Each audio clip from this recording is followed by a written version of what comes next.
गया नाउन। ठीक, अब संज्ञा आपको पता है कि भाई संज्ञा हम जनरली कहते किसको हैं, तो आप जानते हो कि किसी भी जीवित, मृत, सजीव, निर्जीव, ठीक है, तत्व, क्रिया, भाव, ठीक है, तत्व, क्रिया, भाव, गुण, दोष, दशा, स्थिति, ठीक है, किसी भी जीवित, मृत, सजीव, निर्जीव, ठीक है, तत्व, क्रिया, भाव, गुण, दोष, दशा, स्थिति,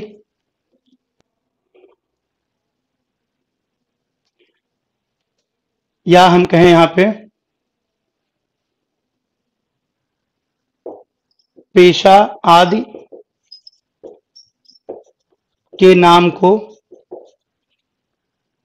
अभिव्यक्ति देने वाले शब्द के नाम को अभिव्यक्ति देने वाले शब्द संज्ञा कहलाते हैं। ठीक है, तो संज्ञा की परिभाषा हम क्या समझ सकते हैं, देखिए एक ब्रॉड सेंस में संज्ञा की परिभाषा ब्रॉड सेंस में हम ये समझ सकते हैं कि भाई किसी भी जीवित, मृत, कोई भी जीवित चीज है या मर चुकी चीज है, मर चुका व्यक्ति है मतलब कहने का, ठीक है, सजीव है या निर्जीव है, ठीक है, या हम कहें कोई तत्व है, क्रिया है, भाव है, गुण है, दोष है, दशा है, स्थिति है, पेशा है ना, और भी कुछ चीजें हो सकती हैं, भाव है, भाव लिख लिया हमने, ठीक है, इन सबके नाम को अभिव्यक्ति देने वाले जो शब्द हैं उन शब्दों को हम क्या कह सकते हैं, उन शब्दों को हम संज्ञा कह सकते हैं। और ये जो नाम की अभिव्यक्तियां हैं ये सामूहिक भी हो सकती हैं और व्यक्तिगत भी हो सकती हैं। ठीक है, यह सामूहिक या व्यक्तिगत दोनों हो सकता है। आया समझ में ये? तो संज्ञा क्या हो गया, संज्ञा हो गया किसी भी सजीव, निर्जीव, जीवित, मृत, ठीक है, मूर्त, अमूर्त, मतलब कॉन्क्रीट या एब्स्ट्रैक्ट, जो भी आप कहना चाहो, ठीक है, कोई भी एलिमेंट हो सकता है, कोई भी क्रिया हो सकती है, कार्य हो सकता है मतलब, ठीक है, भाव हो सकता है, गुण हो सकता है, दोष हो सकता है, दशा हो सकती है, कंडीशन, स्थिति यानी कि सिचुएशन हो सकती है, कोई भी ऑक्यूपेशन हो सकता है, पेशा मतलब ऑक्यूपेशन। इन सब चीजों के नाम को जो अभिव्यक्ति देने वाले शब्द होते हैं, जिन शब्दों से इनके नाम का पता चलता है उनको हम क्या कहते हैं, संज्ञा। और ये नाम का पता चलने का मतलब नाम जो हो सकता है वो व्यक्तिगत भी हो सकता है और सामूहिक भी, ग्रुप नेम भी हो सकता है, और आपका जो एक तरीके से इंडिविजुअल नेम भी हो सकता है। एक क्लास को भी रिप्रेजेंट कर सकता है वो वर्ड पूरे के पूरे, और एक जो है किसी इंडिविजुअल को भी रिप्रेजेंट कर सकता है ना, ग्रुप को या क्लास को भी रिप्रेजेंट कर सकता है और किसी इंडिविजुअल को भी रिप्रेजेंट कर सकता है। ठीक, तो ये आपको ध्यान रखना है। अब इसके विभाजन की तरफ हम बढ़ते हैं, आगे इनके प्रकारों की तरफ बढ़ते हैं, एक बारी को देखते हैं कि कैसे हम इनको बांट सकते हैं और कैसे इनको हम बांटकर अलग अलग हिस्सों में समझ सकते हैं। ठीक,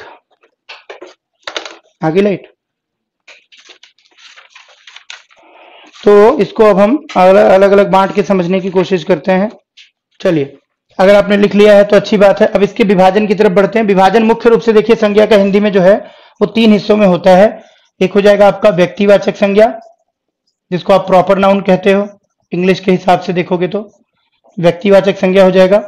ठीक है, एक आप जो है यहाँ पे डिवाइड कर सकते हो जातिवाचक संज्ञा, जातिवाचक संज्ञा हो जाएगा, यानी कि इसको हम वहां पे कॉमन नाउन के नाम से पढ़ते हैं, जातिवाचक संज्ञा। इसके अतिरिक्त अगर हम देखें तो एक हो जाएगी आपकी भाववाचक संज्ञा। ठीक है, जातिवाचक संज्ञा, और एक हो जाएगा भाववाचक संज्ञा, जिसको आप वहां पे एब्स्ट्रैक्ट नाउन के नाम से पढ़ते हो।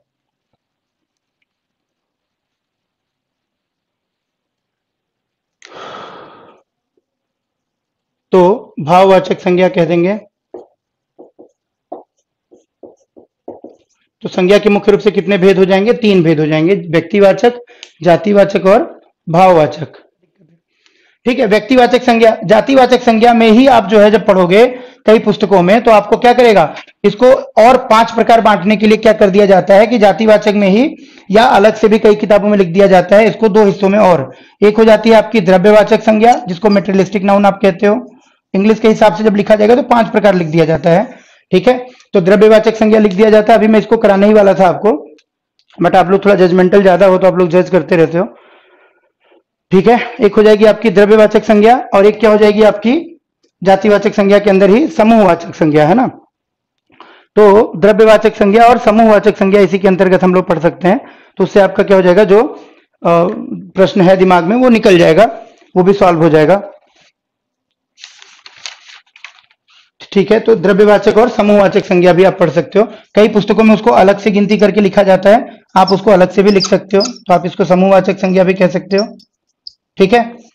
और कई जगहों पे आपको 3 ही मिलेगा, है ना। सिर्फ और सिर्फ आपको क्या मिलेगा, व्यक्तिवाचक, जातिवाचक, भाववाचक। तो अगर मान लीजिए कोई द्रव्यवाचक संज्ञा है या समूहवाचक संज्ञा है ना, उसका अगर व्यक्तिगत नाम है, एक पर्टिकुलर के लिए है तो वो हो जाएगी व्यक्तिवाचक। अगर एक समूह के लिए है, एक ग्रुप के लिए है, एक से ज्यादा के लिए है, तो वो क्या हो जाएगा, जातिवाचक हो जाएगा, अगर इन दोनों में से चुनना हो तब।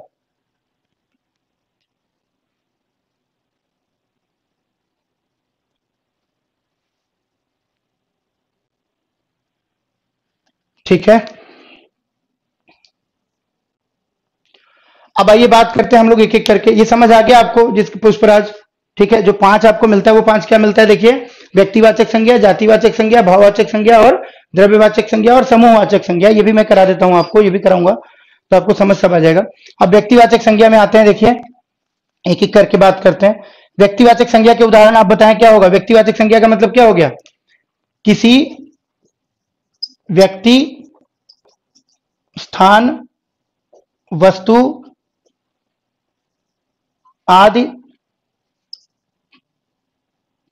किसी व्यक्ति, स्थान, वस्तु विशेष आदि का,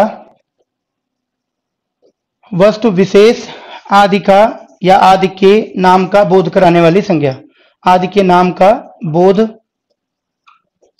कराने वाले शब्द, इनको हम क्या कहेंगे, इनको हम जो है व्यक्तिवाचक संज्ञा कहेंगे, ठीक है। इन्हीं को हम क्या कहेंगे, व्यक्तिवाचक संज्ञा कहेंगे। किसी व्यक्ति, स्थान, वस्तु आदि, विशेष आदि के नाम का बोध। विशेष का मतलब यहां पे क्या हो गया, पर्टिकुलर। जब हम एक किसी की बात करेंगे तो ये क्या हो जाएगा, ये जो है आपकी व्यक्तिवाचक संज्ञा कहलाएगी। जैसे एग्जांपल के तौर पे किसी व्यक्ति का नाम हो सकता है, जैसे मान लीजिए हमने कह दिया रमेश, हमने कह दिया सीता, हमने कह दिया मान लीजिए इसी तरीके से महेश, हमने कह दिया यहाँ पे मान लीजिए जॉर्ज, ठीक है। हमने यहाँ पे कह दिया अब्दुल, ठीक है। हमने यहाँ पे नाम मान लीजिए कह दिया किसी का फर्नांडिस, ठीक है। तो ये सब क्या कहलाएगा, ये सब आपका जो है व्यक्तिवाचक संज्ञा हो जाएगी, ठीक है। आई बात समझ में आपको ये। तो ये हो गया एक तो। और अब इसी तरीके से देखो इसमें और क्या क्या चीजें आ सकती हैं। इसमें स्थान का नाम, जैसे मान लीजिए हमने बात की, किसी देश का नाम हो सकता है, जैसे भारत हो गया, ठीक है। जैसे जापान हो गया, ये भी हो सकता है। किसी शहर का नाम हो सकता है, जैसे मान लीजिए हम बात कर सकते हैं दिल्ली हो सकता है एक प्लेस, ठीक है। नागपुर हो सकता है एक प्लेस। इस तरीके से हम एग्जाम्पल ले सकते हैं। किसी एक तरीके से हम देखें अगर तो इमारत का नाम हो सकता है, जैसे मान लीजिए लाल किला हमने कह दिया, जैसे मान लीजिए हमने कुतुब मीनार कह दिया, ताजमहल कह दिया, ये भी हो सकता है। किसी एक पुस्तक का नाम हो सकता है, जैसे रामायण कह दिया आपने, ठीक है। जैसे मान लीजिए आपने जो है बाइबल कह दिया, कुरान कह दिया, पुस्तक का नाम भी हो सकता है, ठीक। इसी तरीके से आप महीनों के नाम हैं, उनको भी क्या मानते हैं, महीनों के नाम को क्या मानते हैं, उनको भी हम व्यक्तिवाचक संज्ञा ही मानते हैं, ठीक है। दिनों के नाम को क्या मानते हैं, व्यक्तिवाचक संज्ञा ही माना जाएगा, ठीक है। इसी तरीके से अगर आप देखोगे तो महीनों के नाम हो गए, दिनों के नाम हो गए, आई बात समझ में। ये सब जो है व्यक्तिवाचक संज्ञाएं होंगी। पर्वतों के नाम हो गए, जैसे पर्वतों के नाम में मान लीजिए आपने लिख दिया हिमालय, विंध्य, ठीक है, नीलगिरी, इस तरीके से। इसी तरीके से आप नदियों के नाम लिख सकते हो, जैसे मान लो नर्मदा आपने लिख दिया, ठीक है, गंगा आपने लिख दिया। ये सब क्या है, ये सब व्यक्तिवाचक संज्ञाएं मानी जाएंगी। क्लियर है ये सबको।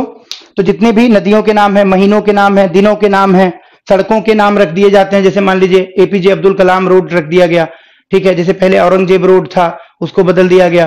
तो इस तरीके के जो है नाम जो सड़कों के हैं, जैसे महात्मा गांधी रोड है, ठीक है, जीटी रोड है, ग्रैंड ट्रैंक रोड, तो ये सब चीजें क्या है, ये सब भी आपके किसमें आएंगे, व्यक्तिवाचक संज्ञा में। अब मान लीजिए त्योहारों के नाम है, जैसे दिवाली हो गई, ठीक है, जैसे मान लीजिए दीपावली हो गई या दिवाली हो गई, जैसे मान लीजिए ईद हो गई, ठीक है, जैसे मान लिया जाए कि पोंगल हो गया, ठीक है, जैसे पोंगल हो गया, जैसे संक्रांति हो गई, लोहड़ी हो गई, ये सब क्या कह जाएंगे, ये सब व्यक्तिवाचक संज्ञाएं होंगी या नहीं होंगी।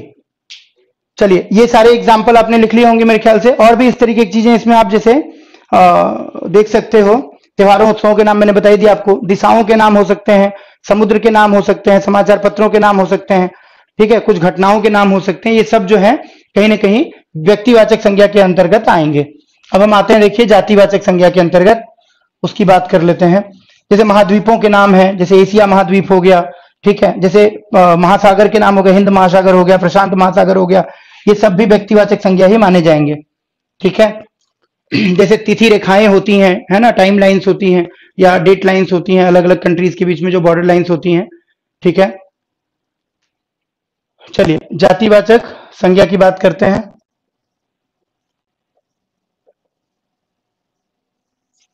ठीक है, जातिवाचक संज्ञा का मतलब क्या हो गया, जैसे हमने बात की कि भाई कोई चीज अगर मान लीजिए किसी एक समूह के लिए, किसी एक ग्रुप के लिए अगर है, तो उसको हम क्या कहेंगे, जातिवाचक संज्ञा कहेंगे, ठीक है। किसी समूह या किसी समूह या किसी जाति विशेष के नाम की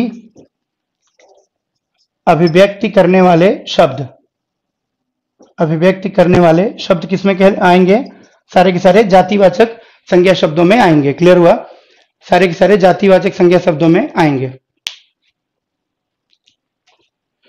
ठीक है। अब जातिवाचक संज्ञा शब्दों में देखो उदाहरण क्या हो जाएगा, जैसे इसके उदाहरण अगर हम लें, ऐसे शब्द आ जाएंगे जो किसी जाति की सूचना देते हो, किसी एक कास्ट की, किसी एक पर्टिकुलर क्लास की या समूह की या वर्ग की बात करते हो, या उसका प्रतिनिधित्व या उसका प्रतिबिंबन करते हो, ठीक। जैसे एग्जाम्पल के तौर पे इसमें आप क्या लिख सकते हो, एग्जाम्पल के तौर पे जैसे इसमें आप लिख सकते हो, जैसे मान लीजिए शिक्षक। अब शिक्षक जो है किसी एक व्यक्ति के लिए होता है इस्तेमाल, या कईयों के लिए इस्तेमाल हो सकता है, जैसे छात्र हो गया, शिक्षक हो गया, ठीक है। या इसी तरीके से जैसे मान लीजिए हम बात करें इंजीनियर, कोई भी पेशे का नाम हो सकता है, मतलब सॉरी, किसी भी पद का, प्रोफेशन का, प्रोफेशन का नाम होगा तो क्या हो जाएगा, अगर विषय का नाम है या प्रोफेशन का नाम है तो भाववाचक हो जाएगा, ठीक है। यहाँ पे क्या आ जाएगा, कोई भी ऐसा व्यक्ति, उसका जो पोजिशनल नेम है, उसकी जो एक तरीके से हम बोल सकते हैं कि पद का जो नाम है उसके, वो इसमें आ जाएगा, क्योंकि उस पद पे कार्य करने वाले सभी लोगों को उसी नाम से पुकारा जाता है, ठीक है। जैसे लड़का हो गया, बिल्कुल ठीक है, मनुष्य हो गया, जैसे मान लीजिए अगर हम बात करें तो मनुष्य हो गया, पशु हो गया, लड़का हो गया, ये सब क्या हो जाएगा, ये सब जो है जातिवाचक शब्द हो जाएगा। जैसे सब्जी हो गया, फल हो गया, ये सब किस में आ जाएगा, जातिवाचक शब्दों में आ जाएगा, ठीक है। फूल हो गया, ये सब जातिवाचक शब्दों में आ जाएगा। क्लियर है। तो अच्छा, इसी तरीके से जैसे मान लीजिए हम लिखें, जैसे वहां पे अपने देश का पर्टिकुलर नाम ले लिया तो वो क्या हो गया, व्यक्तिवाचक। अगर सिर्फ देश लिखा हुआ है या नगर लिखा हुआ है, नगर या शहर जो भी आप कहना चाहो, या गांव लिखा हुआ है मान लीजिए, ठीक है, देश, नगर, गांव, इस तरीके के शब्द आते हैं तो इनको भी हम क्या मानेंगे, इनको भी हम जो है जातिवाचक संज्ञा शब्द ही मानेंगे यहाँ पे, ठीक है। इनको भी जातिवाचक संज्ञा शब्द ही माना जाएगा। और इसी तरीके से अगर हम बात करें पक्षियों के नाम की, है ना, पशु पक्षी जितने भी हैं उनका नाम आता है, वो भी जो है जातिवाचक संज्ञा शब्द हो जाएगा, ठीक। तो जैसे पशु तो लिख ही दिया आपने, पक्षी हो गया। अब पशु पक्षियों के अंदर भी अगर मान लीजिए पूछा जाए आपसे, मान लीजिए पूछा जाए गाय क्या है, कुत्ता क्या है, कुत्ता कौन सा शब्द होगा, या मान लीजिए पूछा जाए आपसे कि एक तरीके से तोता, तोता कौन सा शब्द होगा, तो ये जातिवाचक शब्द होंगे या व्यक्तिवाचक शब्द होंगे, आप बताएं मुझे। गाय, कुत्ता, तोता, ये सब जातिवाचक शब्द होंगे या व्यक्तिवाचक शब्द होंगे, क्या होगा ये बताइए।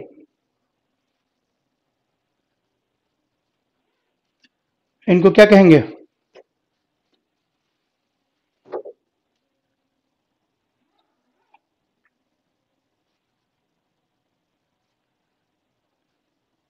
जातिवाचक कहेंगे। क्लियर हुआ,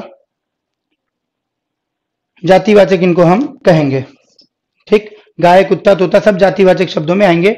अब अगला हम पढ़ते हैं, देखो इसी में मैं आपको समझा देता हूं थोड़ा सा समूहवाचक संज्ञा और आपकी जो आपका एक प्रश्न था किसी का द्रव्यवाचक संज्ञा के बारे में भी। ठीक है, तो समूहवाचक और द्रव्यवाचक संज्ञा भी आप यहीं पे कर लीजिए। तो जैसे मान लीजिए एक हम कर लेते हैं सबसे पहले समूहवाचक संज्ञा। समूहवाचक अगर मान लीजिए पूछ देता है विकल्प में तब तो ठीक है, नहीं पूछता है तो आप उसको जो है जातिवाचक में ही रख के आंसर करोगे, अगर विकल्प में समूहवाचक नहीं होगा ऐसे शब्दों के लिए तब। ठीक, तो समूहवाचक संज्ञा कौन सी होगी, एक बार देख रहे हैं आप, ऐसी संज्ञा जो कि किसी समूह का या किसी ग्रुप का बोध कराएगी। ठीक है, समूह या ग्रुप का बोध कराएगी, उसको हम क्या कहेंगे, समूहवाचक संज्ञा कहेंगे। जैसे मान लीजिए कहा जाए परिवार। अब परिवार शब्द जो है वो एक व्यक्ति का बोध कराता है या एक कलेक्शन ऑफ पीपल का बोध कराता है। जैसे मान लीजिए सेना, जैसे मान लीजिए हम बात करें दल, जैसे मान लीजिए हम बात दल या टीम, है ना, दल या टीम, इस तरीके से बात की जाए। जैसे मान लीजिए आयोग, आयोग का मतलब क्या हो गया, कमीशन। ठीक है, तो ये सब क्या कहलाएंगे, ये सब समूहवाचक कहलाएंगे। अब इसलिए मैंने कहा कि ब्रॉड क्लासिफिकेशन जब की जाती है तो इन समूहवाचक शब्दों को भी जातिवाचक संज्ञा में ही शामिल कर लिया जाता है। ठीक है, इनको भी जातिवाचक में शामिल कर लिया जाता है। क्यों, क्योंकि जातिवाचक एक तरीके से ये किसी न किसी समूह के लिए इस्तेमाल हो रहे हैं। तो यहाँ पे जातिवाचक का मतलब क्या हो जाता है, एक तरीके से कॉमन नाउन जो कि एक से ज्यादा लोगों के लिए इस्तेमाल हो, तो ब्रॉडली इसमें क्लासिफाई हो जाते हैं। कई जगहों पे हम इसको अलग नाम अगर देना चाहते हैं तो समूहवाचक कह सकते हैं। तो अगर मान लीजिए आपसे ये वाला प्रश्न पूछा जाता है और विकल्प में ऑप्शन है समूहवाचक, तब तो हम इसको आंसर करेंगे समूहवाचक। अगर विकल्प में मान लीजिए समूहवाचक ऑप्शन ही नहीं है, व्यक्तिवाचक, जातिवाचक और भाववाचक ही है, तब किसमें आंसर करेंगे ऐसे शब्दों को। ठीक, बताइए मुझे, अगर मान लीजिए इसमें से कोई भी शब्द पूछ दिया और आपके विकल्पों में समूहवाचक नहीं दिया, वो व्यक्तिवाचक, जातिवाचक और भाववाचक के हिसाब से इसको जांचना चाह रहा है, तो आप क्या विकल्प चुनेंगे, उसमें जातिवाचक चुनेंगे, व्यक्तिवाचक या भाववाचक। अगर दे दिया समूहवाचक तब तो समूहवाचक हो जाएगा। अगर समूहवाचक नहीं दिया विकल्प में और शब्द इसमें से कोई आ गया तो हम उसको जातिवाचक कहेंगे या भाववाचक कहेंगे, या हम उसको व्यक्तिवाचक कहेंगे, क्या कहेंगे,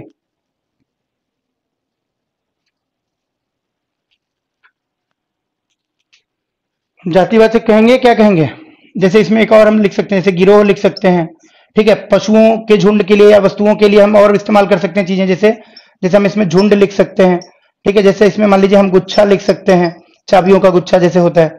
ठीक है, जैसे इसमें मान लीजिए हम मंडली लिख सकते हैं। ठीक है, टोली या मंडली, जैसे यहाँ पे टीम लिखा आपने, टोली लिख सकते हो इसको, उसी तरीके से यहाँ पे मंडली भी लिख सकते हो।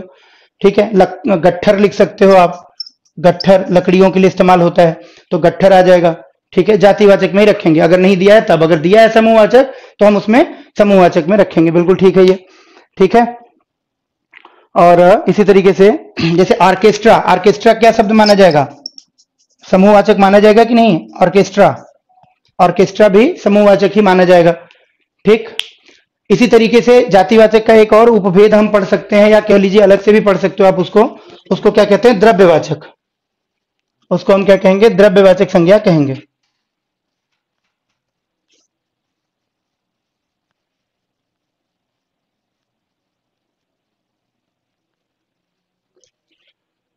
ठीक है, इसको हम क्या कहेंगे, द्रव्यवाचक संज्ञा कहेंगे। और द्रव्यवाचक जो संज्ञा होगी ये किसके लिए इस्तेमाल होगी, किसी न किसी मेटेरियलिस्टिक चीज के लिए, यानी कि वस्तुओं के लिए जिनको कि हम या तो काउंट कर सकते हैं, या तो हम क्या कर सकते हैं, या तो हम उनका जो है परिमाण या मात्रा मेजर कर सकते हैं, नाप सकते हैं, उनके लिए इस्तेमाल होता है ये। आई बात समझ में। तो या तो इस्तेमाल होगा किनके लिए, ये द्रव्यवाचक संज्ञा जिनकी जो काउंटेबल होंगी, सॉरी जो नापी जा सकती होंगी, काउंटेबल नहीं होंगी, है ना, काउंटेबल होंगी तब तो वो समूहवाचक में आ जाएंगी एक तरीके से, और जो काउंटेबल नहीं है वो किस में जाएंगी, द्रव्यवाचक संज्ञा में जाएंगी। पलटन भी हो सकता है, बिल्कुल यहाँ पे पलटन भी हो सकता है समूहवाचक में। ठीक है, द्रव्यवाचक में क्या हो जाएंगी, जो कि मापी जा सकती हैं लेकिन गिनी नहीं जा सकती, इन चीजों के लिए हम इस्तेमाल कर सकते हैं, है ना, वस्तुओं के लिए बेसिकली, जैसे लोहा हो गया, सोना हो गया, चांदी हो गया। ठीक है, दूध, दही, पानी, इस तरह की चीजें। ठीक है, जैसे मान लीजिए मैंने अभी बात की थी ना एक वचन बहुवचन में, अब ये चीजें एक वचन या बहुवचन में तो नहीं डिसाइड की जा सकती हैं, तो खासकर मात्रात्मक जो चीजें हैं, परिमाणात्मक जो चीजें हैं वो इसमें आएंगी, जैसे दूध हो गया, दही हो गया, ठीक है, पानी हो गया, अनाज हो गया, अनाज हो गया, अनाज का मतलब कुछ भी हो सकता है, गेहूं, चावल, ये सारी चीजें। ठीक है, गेहूं, चावल, चीनी, ये सारी चीजें आ सकती हैं इसमें। ठीक है, इसी तरीके से इसमें आप जो है देखें अगर तो खनिज आ सकते हैं, अलग अलग जो मिनरल्स होते हैं, खनिज होते हैं, वो भी आ सकते हैं, जैसे सोना हो गया, लोहा हो गया, चांदी हो गया, ये सारी चीजें आ सकती हैं इसके अंतर्गत। आई बात समझ में? तो इनको हम क्या कहेंगे? द्रव्यवाचक संज्ञा कहेंगे। इनको हम गिन नहीं सकते, इनको हम क्या कर सकते हैं? इनको हम मेजर कर सकते हैं। We can measure them, we can not count them. Clear हो गया सबको ये? तो इनको हम द्रव्यवाचक संज्ञा के रूप में पढ़ सकते हैं। अब अंतिम पढ़ते हैं हम लोग भाववाचक संज्ञा। ये आपका क्लियर हो गया होगा, समूहवाचक और द्रव्यवाचक। अगर ये है विकल्प में तब तो हम इसके हिसाब से उत्तर करेंगे, अगर ये नहीं है विकल्प में तो आप ध्यान रखिएगा, आप किस में उत्तर करोगे? ऐसे शब्दों का जातिवाचक में करोगे। और सिंगल जो बातें हैं जैसे सब्जी, फल, ये तो जातिवाचक है ही है, उसमें कोई दिक्कत है नहीं। लकड़ी क्या है? लकड़ी भी जातिवाचक ही मानी जाएगी, है ना, क्योंकि लकड़ी के प्रयोग से बहुत सारी चीजें बनती हैं, तो लकड़ी जातिवाचक संज्ञा शब्द में जाएगा मुख्य रूप से, है ना। क्योंकि लकड़ी से हम समूह का भी आभास नहीं कर पा रहे हैं कि भाई समूह में ही है वो, लेकिन मटेरियल किसी न किसी मटेरियल का ही नाम है। जैसे पेड़ हो गया, पौधा हो गया, ये सब किस में जाएगा? ये सब जो है, अब जैसे मान लीजिए मैं आपसे पूछूं, पेड़ आ गया कोई भी, जैसे मान लीजिए इमारत आ गया शब्द, जैसे मान लीजिए सागर शब्द आ गया, नदी आ गया, ठीक है, पर्वत आ गया, ठीक है, ये सारे किस में जाएंगे? या पुस्तक आ गया, पुस्तक आ गया, जैसे मान लीजिए धर्म शब्द आ गया, ये सब किस में जाएंगे? जातिवाचक, व्यक्तिवाचक या भाववाचक में? बताइए, जातिवाचक, व्यक्तिवाचक या भाववाचक? भाववाचक संज्ञा पे आते हैं। भाववाचक संज्ञा का मतलब देखो क्या हो गया? भाववाचक संज्ञा का मतलब हो गया जब हम किसी भी इमोशंस का नाम, है ना, किसी भी संवेग का नाम, किसी भी संवेग या भाव, संवेग का हम और क्या हिंदी में शब्द इस्तेमाल करते हैं? भाव, ठीक। या मान लीजिए हम कहें किसी दशा, या जैसे मैंने आपको बताया था किसी कार्य या व्यापार या क्रिया का नाम, है ना, कार्य या व्यापार का नाम, पेशे का नाम, ठीक है, ये सारी चीजें इसमें आएंगी।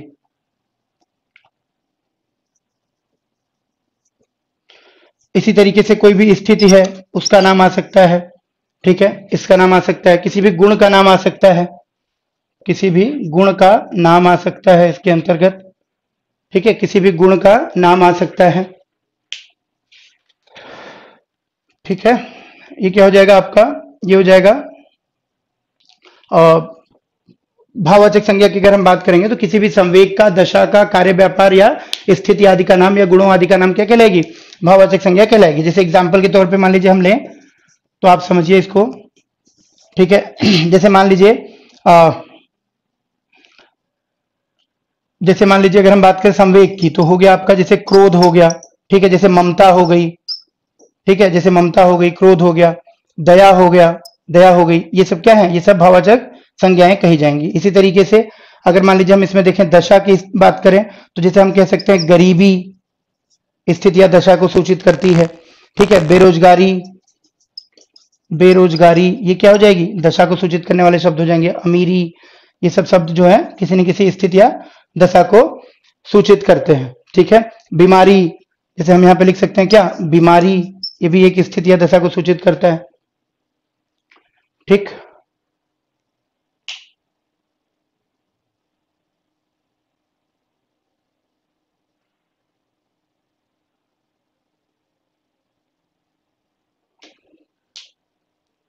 हिंदी में क्या शब्द है सुमन, वो लिखो आप।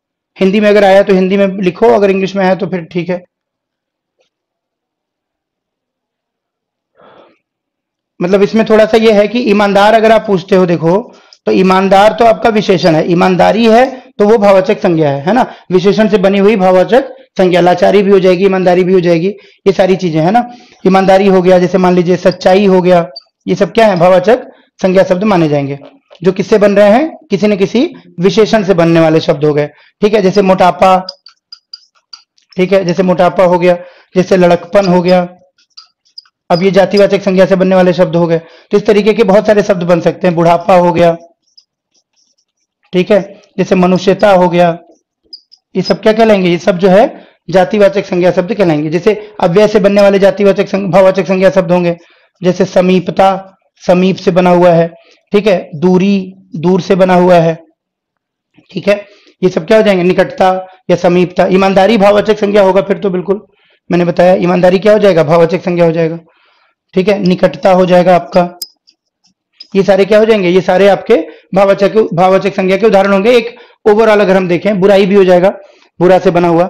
अब इसको हम थोड़ा सा ऐसे भी समझ लेते हैं कि भाववाचक संज्ञाएं जो हैं वो बनती कैसे हैं, किस प्रकार से, किससे बनती हैं, थोड़ा सा तो आपको उसका भी एक जो है अनुभव रहेगा। तो मोस्टली प्रत्यय का प्रयोग करके बनती हैं।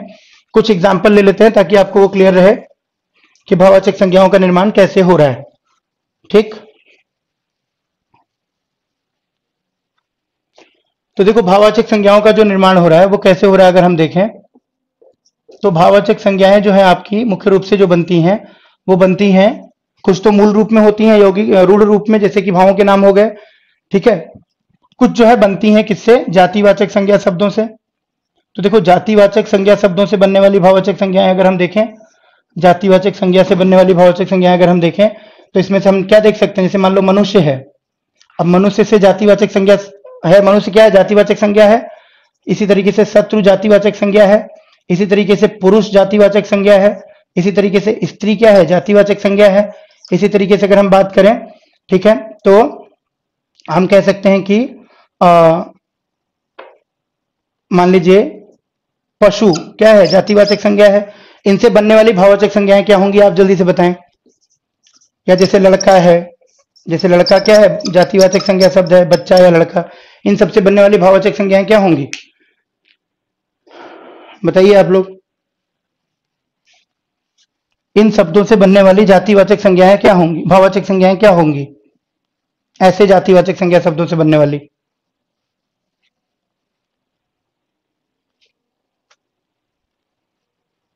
ऐसे जातिवाचक संज्ञा शब्दों से बनने वाली भाववाचक संज्ञाएं क्या होंगी, इस पे उत्तर दीजिए आप लोग। इस पे आप लोग आंसर नहीं करोगे, जिससे लाभ होना है। विशेषण से बनने वाली जातिवाचक, विशेषण से बनने वाली भाववाचक संज्ञाएं देखते हैं, जो विशेषण से बनती हूं, ठीक है, एडजेक्टिव से जो बनती हूं। जैसे मैंने आपको दिया एक शब्द, मान लीजिए सुंदर, सुंदर क्या है, एडजेक्टिव है। ठीक इसी तरीके से ईमानदार क्या है, ईमानदार जो है एडजेक्टिव शब्द है, जो आपसे पूछा गया है सीटेट में। ठीक है, शत्रुता, पशुता, मनुष्यता, सुंदरता, और क्या आया, ठीक है, मनुष्य का क्या आ गया, देखे मनुष्यता आ गया। और कुछ बन सकता है, खाली मनुष्यता बन सकता है, शत्रुता, ये भी ठीक है। पुरुष, पुरुष से क्या बनेगा, स्त्री से क्या बनेगा, इसका नहीं आया किसी का उत्तर अभी। पुरुष का श्रुति का आया उत्तर क्या, पुरुषत्व मोनिका का आया, ठीक है। देखो पुरुष से क्या बन जाएगा, पुरुषत्व, पुरुषत्व, इसमें त्व प्रत्यय का प्रयोग होगा, है ना। इसमें किसका प्रयोग होगा, त्व प्रत्यय का। इसमें किसका प्रयोग हो रहा है, ता प्रत्यय का, है ना। इसमें भी ता प्रत्यय का प्रयोग हो रहा है, आप देख रहे हो। ठीक, तो प्रत्यय का प्रयोग हो रहा है ता। इसको हम क्या बोलते हैं, प्रत्यय बोलते हैं। प्रत्यय यानी सफिक्स, ये हमने पढ़ा था उपसर्ग प्रत्यय जब पढ़ा था तब। आई बात समझ में। इसी तरीके से स्त्री का क्या हो जाएगा, स्त्रीत्व हो जाएगा। क्या हो जाएगा, स्त्रीत्व। किसने दिया इसका उत्तर सही, स्त्रीत्व दिया इसका उत्तर किसने। पौरुष भी बनेगा मीनू, पौरुष भी बन सकता है, पुरुषता भी कह सकते हैं, उसमें कोई दिक्कत नहीं कहने में। स्त्रीत्व सुमन का आंसर है, ठीक है। सरिता का भी है। पुरुषत्व शिवांगिनी का है, ठीक है। कंचन का है स्त्रीत्व, ई नहीं रहेगा कंचन, उसमें आई लगाने की जरूरत नहीं है, ऐसे शुरू होगा। जयवीर का भी है, ठीक है। पशु का क्या हो जाएगा, पशुता। अब देखो ये पशु है, पशुता भी हो सकता है और पशुत्व भी हो सकता है, ठीक है। ऐसे ही मनुष्य का मनुष्यता भी हो सकता है और मनुष्यत्व भी पूछा जा सकता है। तब भी आपको ध्यान रखना है ये भाववाचक संज्ञा ही है, तब भी ये भाववाचक संज्ञा ही है। मनुष्यत्व भी हो सकता है, मनुष्यता भी हो सकता है। लड़का का क्या बन जाएगा, लड़कपन। जैसे बचपन बनता है वैसे ही लड़कपन हो जाएगा, ठीक, बिल्कुल ठीक है। अब यहाँ पे देखो इसका बताओ आप लोग, सुंदर का, ईमानदार का, ठीक है, मोटा का। जो उदाहरण मैंने लिया था वही मैं ले रहा हूं दोबारा ताकि आपको समझ में आए। जैसे चौड़ा है, चौड़ा का क्या हो जाएगा, ठीक। जैसे मान लो जैसे चमकीला है, चमकीला क्या है, एडजेक्टिव है, विशेषण है। चमकीला से भाववाचक संज्ञा क्या बनेगा, ठीक। जैसे मान लो खुरदुरा है, खुरदरा या खुरदुरा। खुरदुरा का मतलब होता है जो प्लेन ना हो, है ना, जो प्लेन ना हो उसको खुरदुरा कहेंगे। जैसे चिकना है, मान लो चिकना, चिकना क्या है, चिकनी, जैसे कहते हैं चिकनी सड़क है, चिकना बर्तन है, ठीक है। तो चिकना अगर मान लीजिए हम रखते हैं यहाँ पे, तो क्या बनेगा इससे आपको बताना है। ईमानदार से क्या बन जाएगा, ईमानदारी बन जाएगा। सुंदर से क्या बन जाएगा, सुंदरता ही बनेगा खाली, या कुछ और भी बन सकता है, सौंदर्य भी बन सकता है ना, सौंदर्यात्मकता और सौंदर्य है ना, सौंदर्य बन सकता है। सौंदर्य भी भाववाचक संज्ञा शब्द है। तो अगर मान लीजिए सौंदर्य पूछेगा तो ध्यान रखेंगे कि ये भी क्या है, भाववाचक संज्ञा शब्द है। किससे बना हुआ है, तो विशेषण से बना हुआ है, सुंदर से। ठीक। चमकदार, चमकदार तो दीपशिखा एडजेक्टिव ही रह जाएगा ना, जैसे हम कहेंगे चमकदार रास्ता, चमकदार सड़क, चमकदार बिस्तर, ठीक है, चमकदार साड़ी, तो वो विशेषण ही रह जाएगा। देखो अंतर, आपको यहाँ पे कंफ्यूजन रहती है ना, हमेशा कंफ्यूजन यहाँ पे आती है, कंफ्यूजन रहती है विशेषण और भाववाचक संज्ञा के बीच। तो ध्यान क्या रखना है, अगर विशेषण होगा, अगर विशेषण होगा तो विशेषण के साथ हम तुरंत क्या कर सकते हैं, विशेषण प्लस कोई भी संज्ञा इस्तेमाल करके देख सकते हैं। अगर ये उपयुक्त है तो इसका मतलब कि ये विशेषण है, अगर ये उपयुक्त नहीं है, अगर ये उपयुक्त नहीं है तो इसका मतलब ये भाववाचक संज्ञा हो सकता है, इसकी संभावना है। ये समझ आई बात या नहीं आई आपको? मैंने क्या कहा, हमेशा कंफ्यूजन किसमें रहती है, विशेषण और भाववाचक संज्ञा को पहचानने में। तो अगर आपको पूछा जाए कभी, तो आप जैसे ईमानदारी पूछा गया किसी से, अगर मान लीजिए किसी से ईमानदारी पूछ लिया गया कि बताओ ये विशेषण है या भाववाचक संज्ञा है, तो अब हमें क्या करना है, इस शब्द का इस्तेमाल कर लेना जो पूछा गया है विशेषण वाला, और उसके बाद कोई भी संज्ञा शब्द लगाना है। क्योंकि अगर विशेषण होगा तो संज्ञा शब्द के साथ लग के उचित लगेगा, गलत नहीं लगेगा, है ना। लेकिन अगर विशेषण नहीं होगा तो संज्ञा शब्द के साथ लगाएंगे तो वो उचित नहीं लगेगा, यही अंतर पता लग जाएगा। अब मान लो हम कहें ईमानदारी लड़का, ईमानदारी लड़का है, क्या ये करेक्ट लग रहा है सेंटेंस आप लोगों को? क्या ये सेंटेंस करेक्ट लग रहा है? ईमानदारी लड़का है, क्या होना चाहिए यहाँ पे, ईमानदार लड़का है। ये समझ आ रहा है मैं क्या कह रहा हूं आपको? जब भी कंफ्यूजन हो किसी शब्द में विशेषण या भाववाचक संज्ञा में, तो तरीका क्या है, उस शब्द के साथ आप कोई ना कोई संज्ञा शब्द लगाकर देख लो। अगर संज्ञा शब्द लग जाता है और उचित लगता है, करेक्ट लगता है, तो इसका मतलब वो विशेषण हो सकता है। अगर ये उचित नहीं है, इसका मतलब वो विशेषण नहीं हो सकता है, भाववाचक संज्ञा हो सकती है। तो ध्यान रखना है, ईमानदारी लड़का तो होता नहीं है, इसका मतलब ये विशेषण, इसका मतलब ये विशेषण नहीं है, इसका मतलब ये विशेषण नहीं है, बल्कि क्या है, भाववाचक संज्ञा ही है। क्योंकि एक संज्ञा के साथ दूसरी संज्ञा सेट नहीं होगी, लेकिन अगर विशेषण होता तो विशेषण के साथ संज्ञा सेट हो जाती। ठीक। तो इस तरीके से आप इसका अंतर पता लगा लोगे आराम से, इसमें आपको समस्या नहीं होगी। अब इसकी बात कर लें, सुंदरता हो जाएगा, ईमानदार से क्या हो जाएगा, ईमानदारी हो जाएगा। मोटा से क्या हो जाएगा, मोटापा। और क्या हो सकता है, मोटाई भी हो सकता है, मोटापा भी हो सकता है और मोटाई, जैसे कहते हैं ना कि इसकी लंबाई चौड़ाई गुणाई मोटाई, इस तरीके से। तो मोटाई भी हो सकता है, चौड़ाई भी हो सकता है इससे। और कुछ हो सकता है क्या, चौड़ापन भी हो सकता है।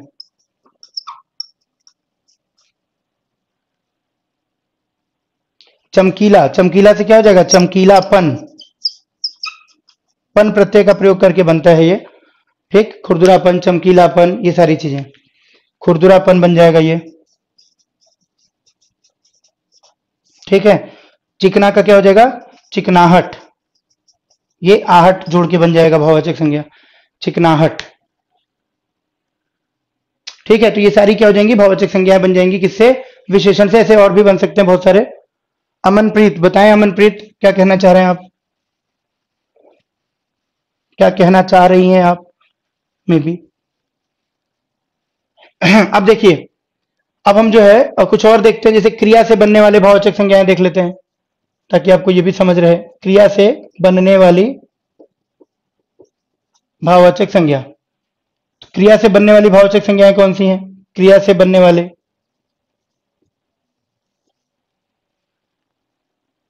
क्रिया से बनने वाली भाववाचक संज्ञाएं देखिए। जैसे मान लीजिए मैंने दिया आपको पढ़ना क्रिया, पढ़ना क्रिया से क्या बनेगा, लिखना क्रिया से क्या बनेगा। ठीक है। आप बताएं मुझे, जैसे सजाना है, सजाना क्रिया से क्या बनेगा। जैसे मान लीजिए गर्म, गरमाना, या गर्म तो खैर वो हो गया आपका विशेषण हो गया, है ना। बनाना, बनाना अपने आप में एक क्रिया है, मेकिंग, इससे क्या बनेगा। ठीक है। घबराना से क्या बनेगा। खुरदुरा का मतलब होता है श्रुति आपका, खुरदुरा का मतलब हो गया which is not plain, something which is not plain, है ना, जिसमें कि आप कैसे बोल सकते हो आप इसको, इंग्लिश वर्ड क्या होगा भाई खुरदुरा के लिए, कोई आप में से बता दे। Something which is not plain we can say, है ना। जैसे लेट से हम बात करते हैं, कोई भी अगर आप कंकर वाली रोड पे चलते हो तो उसमें खुरदुराहट होती है, ठीक है। तो पढ़ना से क्या बन जाएगा, पढ़ाई। लिखना से क्या बन जाएगा, लिखाई भी बन जाएगा, कह सकते हैं पढ़ाई लिखाई कैसी चल रही है, या लिखावट भी बन जाएगा, लिखावट भी इसी से बनेगा। सजाना से क्या बन जाएगा, सजावट। आवट प्रत्यय का प्रयोग होगा इन सब में, बनावट, ठीक। जैसे घबराना वर्ब है, क्रिया शब्द है, क्या बन जाएगा, घबराहट। अब ध्यान रखना कि इसमें कौन सा प्रत्यय लग रहा है, आहट प्रत्यय लग रहा है, इसमें कौन सा प्रत्यय लग रहा है, आवट प्रत्यय लग रहा है। क्लियर हुआ, रफ सरफेस कह सकते हैं, ठीक है, रफ रफ कह सकते हैं इसको, रफ सरफेस इज खुरदुरा, ठीक है। थैंक यू सो मच सब लोगों को बताने के लिए, जिसने जिसने बताया। पूनम ने बताया, रीना ने बताया, जयवीर ने सजावट बताया। क्लियर हो गया सबको ये। अच्छा, इसके साथ साथ एक देखो सर्वनाम से भी बनते हैं कुछ, तो वो भी कर लो, उसको क्यों छोड़ोगे आप। सर्वनाम और फिर एक दो हम कर लेते हैं जो अव्यय से बनते हैं, वो मैंने पहले करा दिया आपको, एक बार उसको शॉर्ट लिस्ट करा देता हूं यहाँ पे भी। अब इन सब में आपको प्रत्यय भी पूछा जा सकता है, उपसर्ग प्रत्यय हम लोग पहले ही पढ़ चुके हैं, तो थोड़ा थोड़ा इसीलिए मैं प्रत्यय भी आपको यहाँ पे बताते चल रहा हूँ, ठीक है ना। तो प्रत्यय भी पूछा जा सकता है कि भाई इसमें कौन सी प्रत्यय लगी हुई है, भाववाचक संज्ञा है या नहीं है, ऐसे करके क्वेश्चन एक दो बनाए जा सकते हैं। तो सर्वनाम से बनने वाले बहुत ज्यादा शब्द तो होंगे नहीं, थोड़े बहुत शब्द होते हैं। जैसे मान लीजिए पराया शब्द हो गया, पराया से क्या बन जाएगा, जैसे निज है, निज माने मेरा होता है, इससे क्या बन जाएगा। इसी तरीके से मम है, मेरे के लिए, उससे क्या बन जाएगा, ठीक है। इस तरीके से कुछ होते हैं, आप बताइए। श्रुति आप सब लोगों को थैंक्स बोल रही हैं जिन्होंने जिन्होंने खुरदुरा का मतलब आपको जिन्होंने रफ बताया, रफ सरफेस बताया, आप लोगों तक पहुंच जाए वो बात। सर्वनाम से बनने वाले यही मुख्य रूप से, एक दो शब्द और भी इसमें आ सकते हैं। जैसे मान लो अपना आ सकता है, अपना से क्या बन जाएगा, अपनत्व बन जाएगा, तो प्रत्यय लगा के, या फिर क्या बन सकता है, अपनापन बन सकता है, अपनापन, ठीक। अपनत्व या अपनापन बन सकता है। मम से क्या बन सकता है, ममत्व बन सकता है, या फिर ममता बन सकता है। निज से क्या बन सकता है, देखो निजता बन सकता है या निजत्व बन सकता है, ठीक। पराया से क्या बनेगा, परायापन, ठीक है। और अव्यय से बनने वाले शब्द देख लो, जो अव्यय से भाववाचक संज्ञाएं बनती हैं।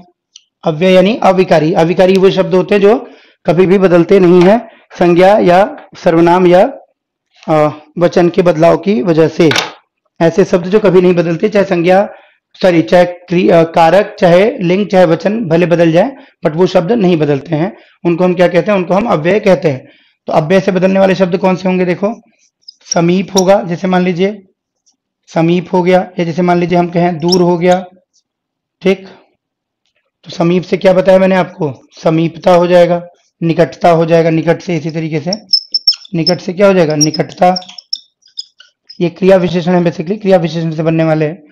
दूर से क्या हो जाता है हमारा, दूरी, ठीक। क्योंकि हम जैसे मान लीजिए अगर मैं पूछूं आपसे, जैसे मान लीजिए अगर मैं पूछूं, यहां लिखा हो अगर कि नेताजी भाषण देते वक्त जनता को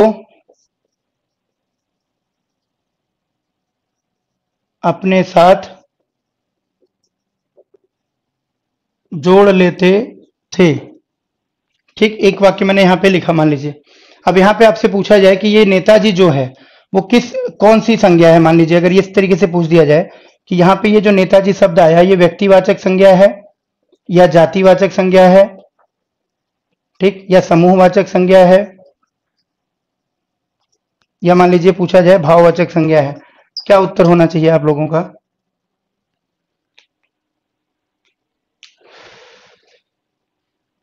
बिल्कुल, कार प्रत्यय अलम उपसर्ग होगा, हमने डिस्कस कर लिया उसको पहले ही, नियम भी बता दिया संधि का मैंने कैसे बनेगा वो। अलम जमा कार होगा, तो अलम जो म है वो अनुनासिक है, और म के बाद क आ गया, तो क वर्ग का जो अनुनासिक होगा उसी में इसका उच्चारण होगा, उसी में ये बदल जाएगा, और अनुस्वार के रूप में भी लिखा जा सकता है और सीधे सीधे भी लिखा जा सकता है।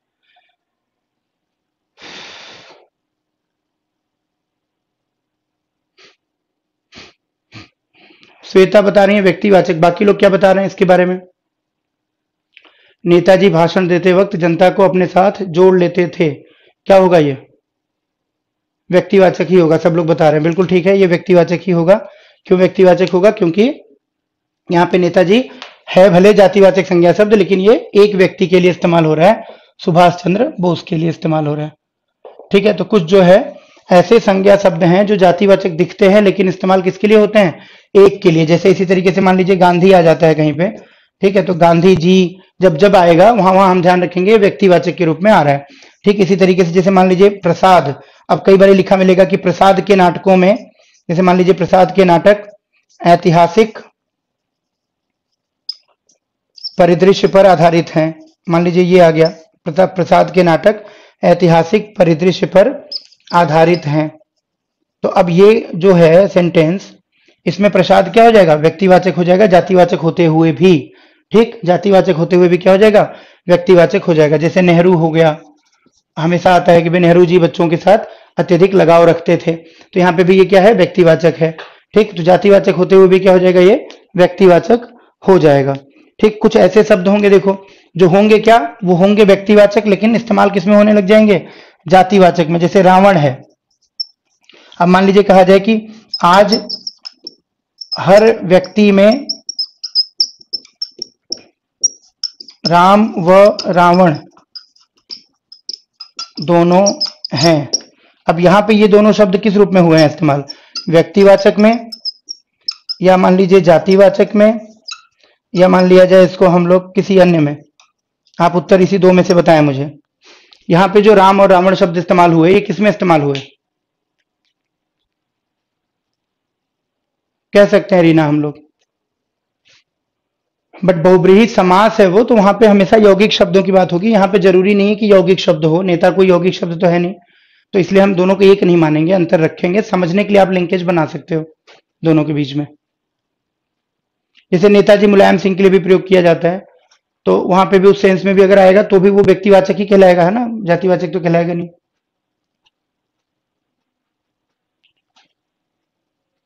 ये समझ आ गया आपको? यहाँ पे किस किस सेंस में आएगा ये सारा? ये जातिवाचक के सेंस में आएगा, है ना। हम क्या कह रहे हैं तो ये व्यक्ति, लेकिन एक व्यक्ति होने के बावजूद इनका प्रयोग किस रूप में होने लग गया?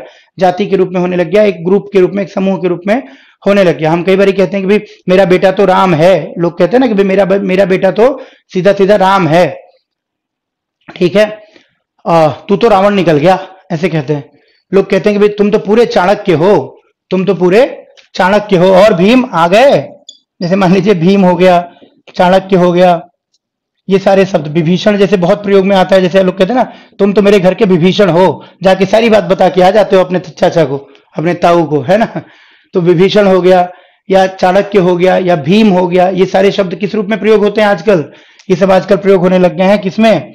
जातिवाचक के रूप में भी प्रयोग होने लग गए हैं। तो जहां जहां इसका प्रयोग आएगा आप संदर्भ के अनुसार देखकर ध्यान रखोगे कि ये संदर्भ अगर इसका जातिवाचक है तो ये जातिवाचक माना जाएगा, भले व्यक्तिवाचक होगा। ठीक है, तो बीइंग व्यक्तिवाचक ये जातिवाचक के रूप में प्रयुक्त होने लगे। जब हम कहते हैं ना कि तुम तो पूरे चाणक्य हो, तुमसे कोई सीखे पॉलिटिक्स करना, या फिर कोई कहता है कि तुम जो है और भीम कहाँ थे, और भोजन पानी हो गया, तो इसका मतलब क्या हो गया कि भीम के शरीर वाला जो व्यक्ति है उसको भीम कह दिया गया। विभीषण कह दिया गया जो कि भेद खोलता है, यहां का वहां करता है, घर की बात जाके बाहर बताता है। ठीक, तो कॉन्टेक्सचुअल हम समझ के उसको आंसर करेंगे। चलिए, तो ये हो गई आपकी संज्ञा के बारे में पूर्ण जानकारी, परीक्षा उपयोगी जितनी भी है। ठीक है, संज्ञा